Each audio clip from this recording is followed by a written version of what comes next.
Alright, so we will make a we will show a short demo about the path constraint.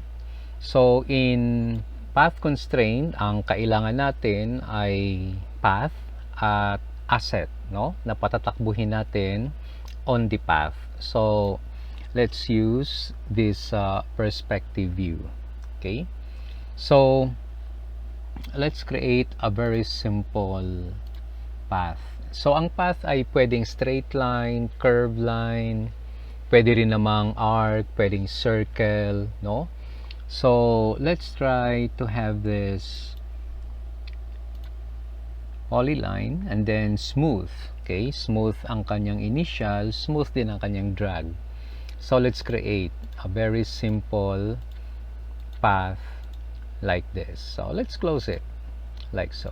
Okay, alright, and then let's proceed to the top view, and then in the top let's create a very simple teapot. Okay, teapot like so. Palitan lang natin yung kulay ng ating path tsaka yung teapot. Okay, siguro this one, confirm. Okay, alright, so and then para makumpleto ang path constraint ng teapot ay we will select it, and then let's go to animation, constraint, and path constraint. Okay, and then select lang natin ang path like so. So after which, no, nailagay na natin ang teapot sa path at ipi-play natin. So makikita natin na it's running on the path, no, but the thing is yung direksyon ng teapot ay isa lang. It's not following the path, no? Kaya i-check natin ang follow like so. Okay, and then let's play. As simple as that, it already follows the path. Okay, and then kung gusto mong padamihin, then copy lang. Alright, pakopya lang. Siguro sabihin natin mga okay, plus 3, and then konting adjustment. So plus 3, then yun ang kanyang itsura, no? Siguro this one ay laki-lakihan natin ng konti para lang maiba from the rest. Okay, so let's play. Alright, so very simple, no? Tumakbo na siya. Now in this regard, ang path natin, kung sakali lang halimbawa na gusto mo siyang i-modify, no, i-modify natin ang line in as far as siguro the vertex is concerned, ito naman ay kahit dalhin natin sa taas, susunod ang any asset na nilagay mo on the path. Okay, so halimbawa ito, no, inedit natin, then we will play, talaga naman it will follow still your path. Okay, alright, so balikan natin, no, balik tayo doon sa animation neto. Okay, so let's go for animation, and then let's check on bank. Okay, ayan, yung bank na ito ay ito yung the usual, no, na natural tendency nung isang bagay pag liliko. Halimbawa, pag ibabank na natin siya, meaning to say na may kapit ito, kakapit yan. Kung may road, halimbawa, kung may road, no, kakapit yan dun sa daan para kukontrahin niya ang velocity, no, ng isang tumatakbong bagay. So pwede mong i-adjust ang value ng ating bank, no, yung amount niya, you can adjust that. So say for example, meron tayo, sige, sagad na natin 0.3. so ito din dapat pareho, no, so this is 0.3 ba? Hindi naman. 0.3. alright, so let's have this bank and the amount is 0.3, And then for the last one, okay, bank and point 3. Alright. Kaya ito, pag pinatakbo mo, lahat sila ay gagamit ng the same value of banking, no? Ayan. Now, please take note na anything that could be put on the path ay ganito ang mangyayari, no? So, pwedeng text. Okay? Gusto nila maglagay ng text sa path, pwede rin. Pero mas maganda kung i-convert nila muna into 3D, i-extrude nila muna bago nila ilagay sa path, no? Para dire-diretso na lang. And then, halimbawa, they would like to compose, no? Halimbawa, carnival, no? Lalagay nila sa path, carnival. Ang suggestion is to make the path constraint of that particular letter on the path na individual, by letter, no? Wag yung buong word, kasi pag buong word, hindi masusundan ng maganda ang path. So that is why they will do it by letter, no? By letter. Okay? So yun ang simpleng path constraint. And then also, balik natin sa 0, ang asset na nandun na sa path can also be moved at pwedeng ilagay sa any percentage, no, along the path. So halimbawa, with this values 0.714, actually ito pwede mong dalhin yan dyan. Okay? And then pag pinlay mo, nauna siya sa iba. Okay? Nauna siya sa iba. And also, pwede mo ring ilagay ito actually in other points, no? Subukan natin sa top view. Ayan. So, halimbawa, inurong-urong mo yan dyan. Okay. And, okay, sa pawa natin, halimbawa, no? Sa pawa natin, tapos pinlay natin ito. Diyan siya, sa percentage na yon. Tatakbo pa rin siya in that particular percentage. Okay? Ayan. So, let the students do the experiment, no? Mag-explore sila kung gagalawin nila ang asset on the path, ano kaya ang mangyayari, no? Para at least they could discover something out of their path constraint. Okay? So, yun ang pinakasimple na example nung path constraint. Nagaando lang ako. Nagaando lang. Alright. So, yan, no? So, pwede kayong magbigay ng problem or shall we say ng scenario, then pa-create nyo lang sa kanila. In fact, pwedeng roller coaster ito, pwedeng eroplano or anything. Pwede rin ang tumatakbong conveyor, no? So anything that the path constraint is used. Okay? Thank you. Okay, the next constraint is orientation constraint, no? So, sa orientation constraint, ang i-example natin dito ay schematic ng Ferris wheel, no? Schematic.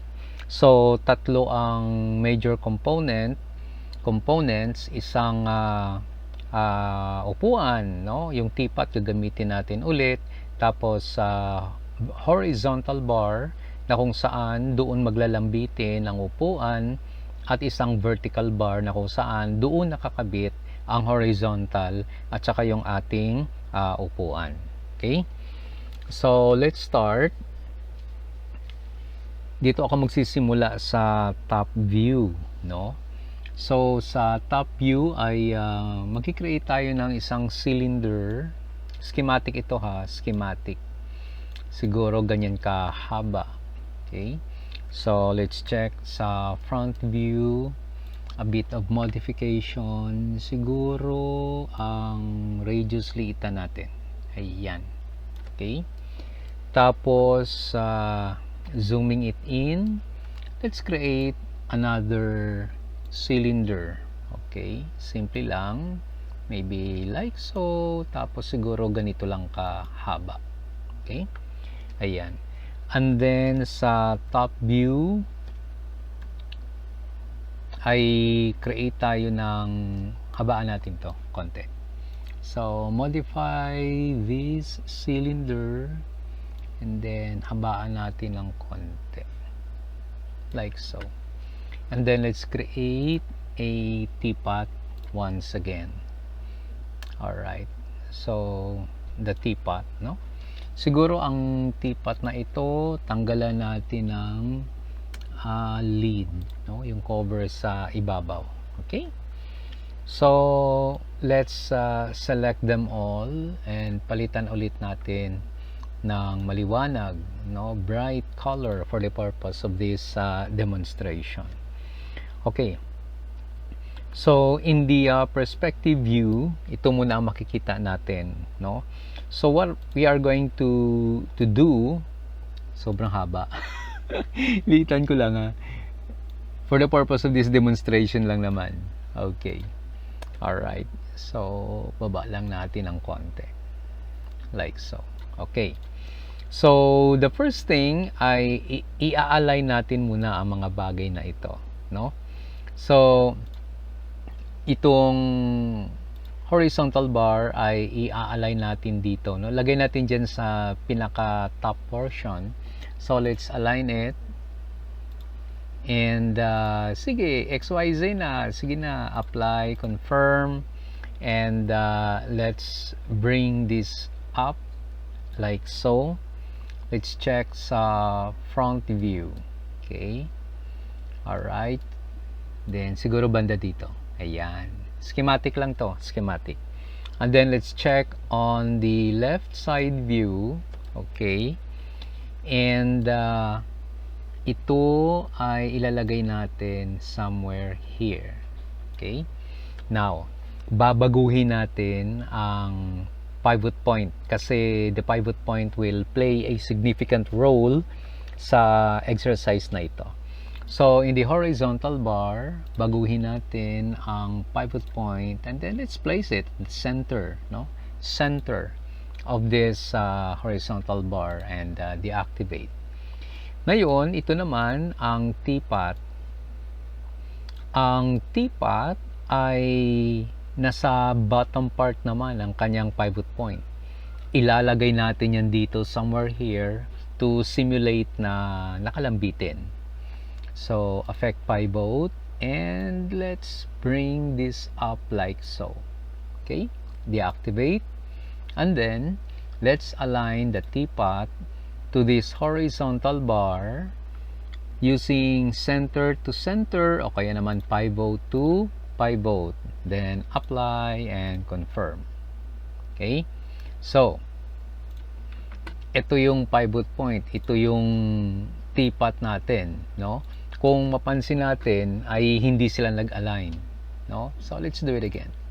So select the teapot first and then the horizontal bar. Ito yung nakalimutan natin, X, Y, Z axis. Okay, then pivot, apply and confirm. So ayan na siya, nakalambitin yan dyan, no? So naka-align na itong vertical sa horizontal, tapos itong teapot maayos na rin dito. Okay? Now, pwede ba itong iurong sa side?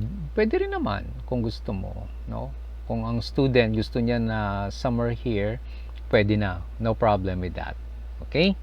So ngayon, let's do the link teapot to the horizontal bar to the vertical bar. Okay? Ayan. So ngayon, i-check natin. Let's select the vertical bar and then let's check the rotation. Punta tayo sa front view. Okay?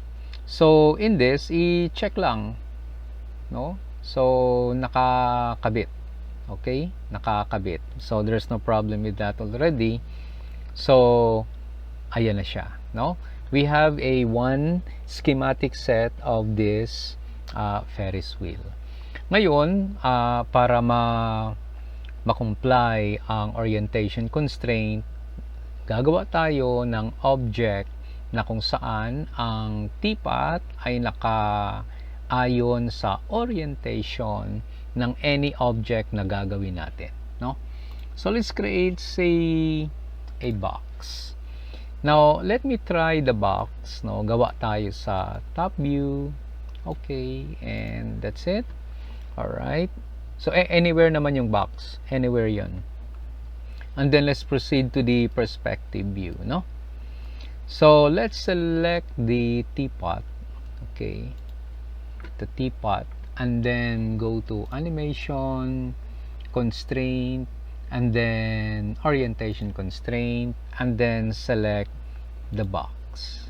Okay, so para makita lang natin at ma-confirm na ang teapot ay nakalink na siya sa box in as far as orientation is concerned, then let's try rotating the box. So susunod siya. Okay, so once it is already following this box, ay pwede na tayong mag-create ng animation, no? So paikutin na natin ito. By the way, pwede naman tong itago, no? So sa property ng object, pwede naman tong hindi magiging renderable, no? So para pag nag-render sila ay tago ito, no? O kaya naman ilayo. Kaso lang mas effective talaga ang object property nito na non-renderable. Okay, so let's go to the front view. Ayan. Okay, so ngayon pag ito pinaikot, definitely ito yung result niya. Ayan. Okay, alright. So let me increase the number of frames from 100 to maybe 300, no? Para slow lang ang kanyang animation. So let me have a manual animation. So set key. Alright, and let me proceed to the last keyframe, and then isang revolution lang, 360. Okay, now for them to acquire the exact increment, no, hindi ako gumamit ng angle snap, kaya ang mangyayari, hula-hulaan ko lang to kung saan. But to make it more precise, ay i-on natin ang angle snap. Okay, so let's do it again. Frame 0, set key, last frame, and then let's rotate this in 360 degrees. Okay, then set, deactivate, and play. So in this ay ito na, no? Naglalag ako. Naglalag ako. Pero ito yung isang complete schematic ng Ferris wheel natin. Okay? Ayan. So ngayon, after na nakapag-create tayo ng isang animation, ay pwede na natin tong kopyahin into a good number of copies. So sige, tabi-tabi natin muna to. Alright, so let's create, select them all, no? And then let's go to the group, assembly, symbol. Pwedeng palitan nila yung name or just accept it and confirm. Okay? So ibaba natin ang kanyang pivot point, no? So affect pivot. Okay? And automatically bababa 'yon, no? May mga na-experience ako na yung pivot point ay hindi talaga siya bumababa automatically dito eh. May mga na-encounter ako na it stays right here, no? Kahit anong gagawin mo ay hindi naaalis. Magagalaw mo yung pivot point, madadala mo kahit saan, pero nag-i-stay ang kanyang reference dito, no? Somewhere here. Kaya nung tinry kong lumipat from one station to the other, nagkaroon siya ng changes, no? So may mga stations na hindi naging effective ang paglipat ng pivot point. Hindi siya naging automatic na katulad nito. So baka may encounter ng ibang mga students, no? Ako na encounter ko sa 1006 ay ganoon. So what I did was kinuha ko yung file ng bata at inopen ko sa teacher's PC at doon na lang inedit. And it's working, no? Okay, so let's deactivate this. So we have a copy of the whole thing. So sige, play natin ulit, no? Just to confirm lang na it's really working fine. So ito na siya. Okay? Ayan, stop and right there. So ngayon, ang paggagawa natin sa mga bata para dumami ito ay i-array natin. So tools, array. Now, wag lang silang ma-overwhelm sa makikita nila, no? Kasi pag nakita nila yung ganito, hilong-hilo ka agad. So actually rotation lang naman ang gagalawin natin, and then we will set the number of copies. Say for example, 12, no? So this is trial and error. So 360 degrees lang naman ang gagamitin, and then the rest ay 0. So umpisahan natin sa x-axis, no? Papalitan nyo sa kanila ng 360 degrees tapos pa-preview. So pag nag-preview na siya at ito yung result, ibig sabihin hindi yan dyan.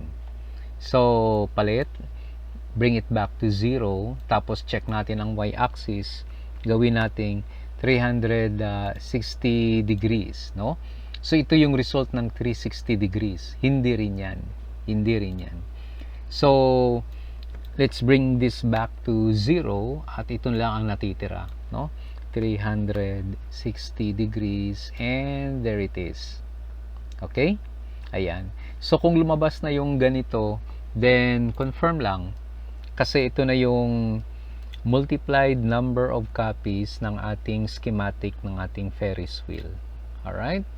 Ayan. So ganun lang siya kasimple, no? Ganun lang kasimple. Basta makuha lang, no, makuha lang ang isang set, ay kopyahin na lang yan. I-array na lang siya para magkaroon ng number of copies, no? So pwedeng ipa-schematic lang sa mga students, pero pag nakuha na nila ang konsepto, ang process, ang methods, ay pwede na nilang i-expand, no? I-expand nila yung content nitong Ferris wheel. So nandiyan yung magdadagdag pa sila ng mga torus, ng mga lights, no? Yun na yung idadagdag nila, yung platform, etc. Okay? So i-decorate pa nila yan, ang Ferris wheel na yan. Okay? So as simple as that, no? Ang orientation constraint. Now aside from the Ferris wheel, so pwede rin silang gumawa ng mga mechanical machines, mechanically driven machines, no? So halimbawa yung pedal, no, ng bisikleta, pwede rin yun, pwede rin yun. And then pwede pang yung tawag dito, pwede rin silang mag-create ulit ng vertical lever, okay? O kaya naman ay something na nag-create, no, ng movement, rotation, and then ganyan din, no? O kaya naman ay ipapadaan sa path constraint, no, na ang mga object ay naka-constraint siya sa kung ano man ang primitive na gagawin nila. So habang umiikot, umaakyat, bumababa, ay naka-maintain ang orientation ng asset based doon sa object na ginawang reference for its orientation, no? So marami ang pwedeng ipapagawa sa mga bata. Okay? Alright. Alright, the next animation constraint is look at constraint, no? So I have here a teapot, nilagyan natin ng mata. So ang construction ng mata natin ay napakasimple. So dalawang spheres, no? Isang maliit, isang malaki. So what I did in this example, yung small sphere ay nilink natin sa malaki. Okay? Nilink natin sa malaki. And then after linking it, ay pwede silang i-assemble, then kopyahin on the other side. Tapos ang malaking sphere ay nakalink siya sa teapot, no? Kaya kung ang teapot, say for example, ay gagalawin natin, no? So, let's take halimbawa sa top view, no? Kung gagalawin natin ang teapot, natural, susunod ang dalawang mata niya. Okay? Alright. So, the objective for the look at constraint is to constrain the eyeballs to a certain object, no? To a certain object. So, sige, gawa tayo ng isang simpleng primitive like maybe a sphere. Okay? So, siguro lagay natin ang sphere maybe somewhere here. Okay? Ayan. So, and then, i-check na natin ang alignment. I-check natin ang alignment ng mabuti. So, let's check on front view. Okay? Ang sphere na ginawa natin ay nasa baba. So, let's move that in this particular level. Okay? Halos ka-level lang ng mata nung teapot natin. Okay? Halos, no? Baba natin lang ng konti. Like so. Okay? Alright. So, ngayon, ang gagawin natin is to make this look at constraint, no? Papunta sa sphere. Ang gagawin natin is to select the eyeball over here, and then let's proceed to animation, constraint, and look at constraint, and then select natin to. Alright? Okay. So, ngayon ay titingnan natin, no? Select natin ito, and then we will try na i-move natin ito. Like so. So, kailangan masusundan, no? Kaya nasusunod naman. Ngayon, what we're going to do is, let's select the other one, and then animation, constraint, and look at constraint. Okay? And then, let's select the sphere. So, in this, mapapansin natin, no, na itong mata ay talagang sinusundan ang sphere like so, no? Kung dadalhin natin ang sphere on this particular point of sight, ay nakikita natin na sumusunod.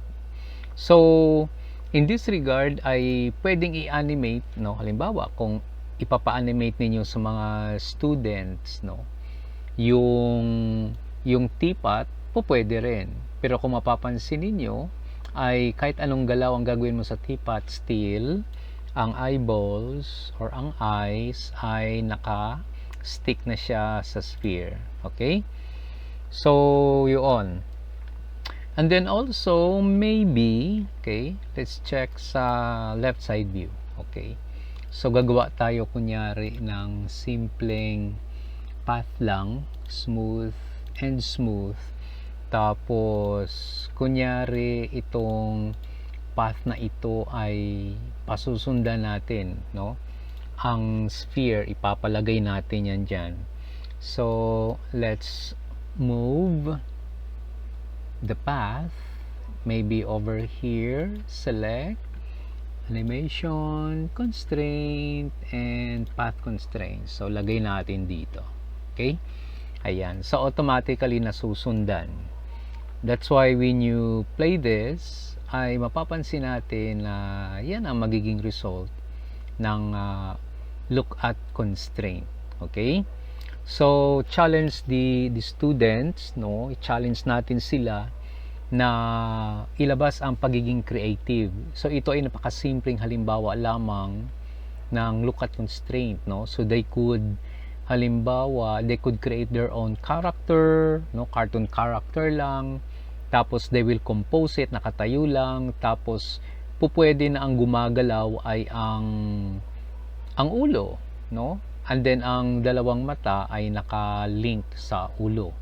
So, pwede nang, halimbawa, ang ating teapot ay i-constraint natin siya sa ibang object, at ang object na yun ay ilalagay din natin sa path, and then itong dalawang mata still on the other object na nandoon ang look at constraint.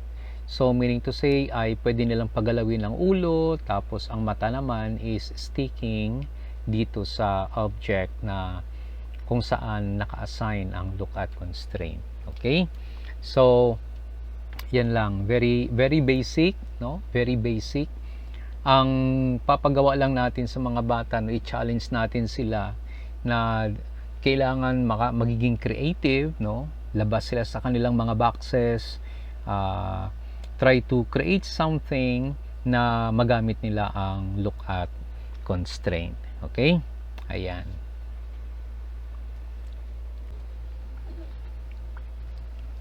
Okay, the last animation constraint is the link constraint.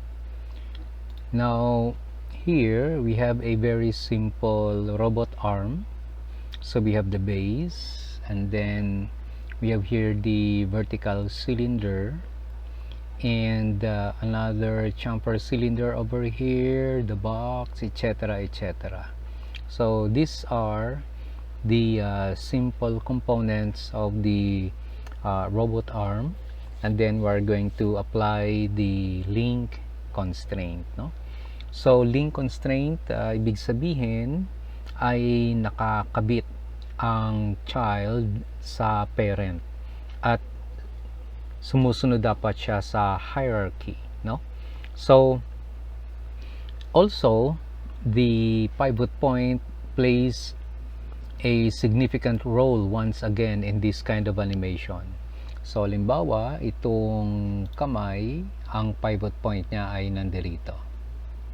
This modified cylinder sa gitna, and then this one sa gitna din.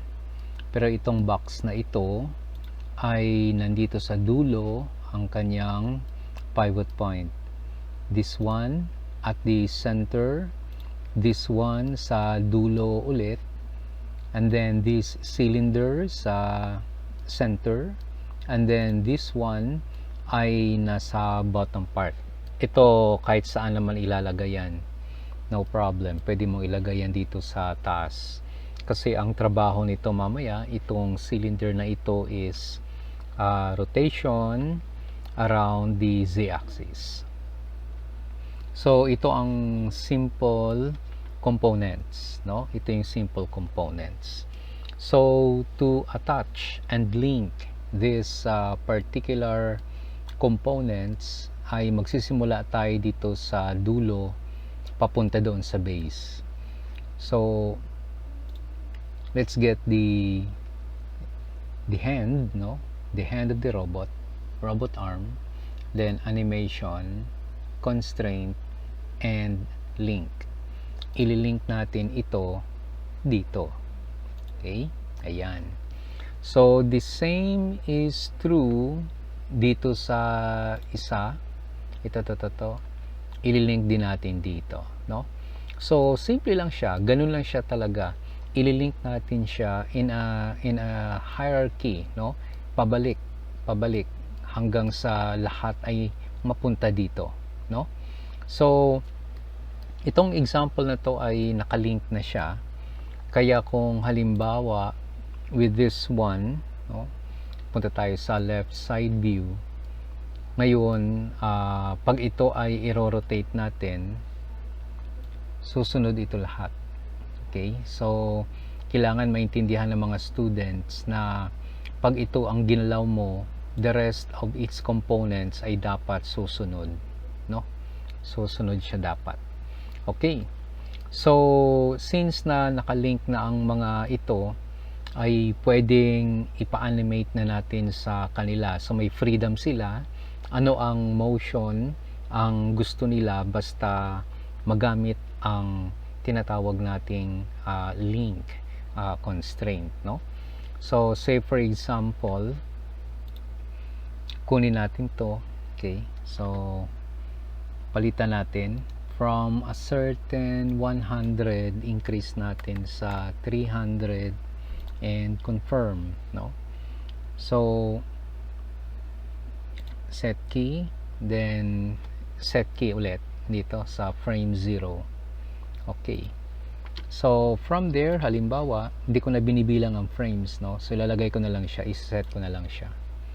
So, say for example, in this, no, inon ko lang yung angle snap. So, tataas natin siya and then set key. Alright? So, 0, then akyat. Then, sa susunod ay pwedeng ito naman. Okay? So, bababa mo ng konti. Like so. Set key. And then, let's move to the next. So, tataas natin ito ng konti. Kunyari. Like so. And, set key. Alright? Now, sa top view ay kunin natin, no? Kunin natin ito. This one. Okay? So, let's go back to the top. Now, say for example, from that particular setting, no? So, set natin siya and then simpleng ikot and then set key. Okay? Then go to the next and then balik lang and then set key, no? And then let the student create their own version of this kind of animation, no? So from here, say for example, so rotate natin. Okay. Check natin sa ibang views na maganda-ganda. Front view. Teka. Okay. So alright. 360 75 60. Okay, then set and then balik natin dito, then balik tayo sa top, check natin ulit, let's get this, let's go to the top, then ibalik natin siya and then set key and then go to the next, left side view. Ito itataas natin, is-straight natin like so, kunyari, and then with this like that, kunyari lang, ganyan, and then set key, and then baba natin. Alright,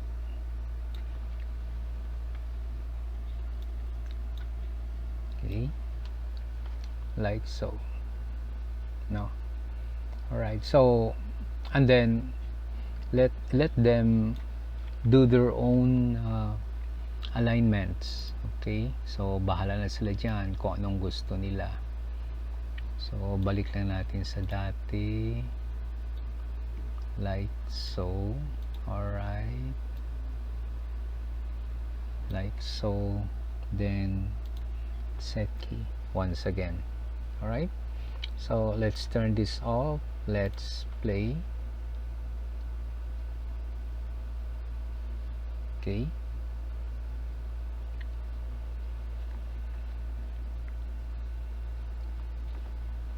alright, so let's check sa perspective. This is very simple, no? Napaka-simple nito. Okay, they could still add more animation. So halimbawa yung kamay ay naka-close open. Okay, so pwede pa nilang gawin yon, nasa kanila na yan. Okay, so like so.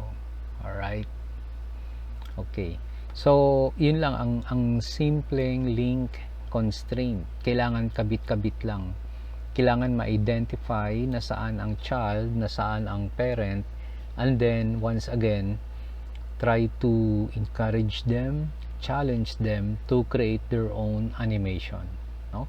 So yon.